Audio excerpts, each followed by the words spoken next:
সরকার আমাদের শহীদের রক্তের উপর পদধূলি দিয়ে এই সরকারের চেয়ারে বসে আছে, অথচ আমাদেরকে দেখছে না, আমাদেরকে অনুভব করছে না।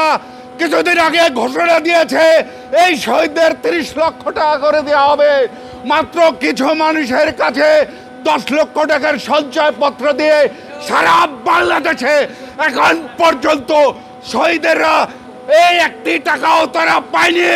তাদেরকে বলা হয়েছে অবিলম্বে যে 30 লক্ষ টাকা ঘোষণা দেওয়া হয়েছে তাদের হাতে পৌঁছে দেওয়া হোক এই 30 লক্ষ টাকা সঞ্চয়পত্রে এ বছরের মধ্যে। জুলাই স্মৃতি ফাউন্ডেশনের সভাপতি হবেন প্রধান উপদেষ্টা অথবা পরবর্তীতে প্রধানমন্ত্রী, আর সেনাপ্রধান হবে ট্রেজারার।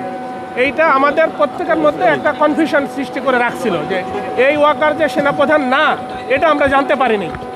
পরবর্তীতে যখন গত 8 তারিখে আমরা স্নিগ্ধ পদত্যাগের কথা শুনে যখন আমরা সেখানে গেলাম এবং আমাদেরকে বলা হয়েছে যে আমরা এখানে 15 জন জেনারেল মেম্বার আছি, তো স্বাভাবিকভাবে এই ফাউন্ডেশনের কোনো কার্যক্রম সিদ্ধান্ত নিতে হলে জেনারেল বোর্ড থেকে সেটা আসবে, এরপরে এক্সিকিউটিভ কমিটি সেটা এক্সিকিউট করবে।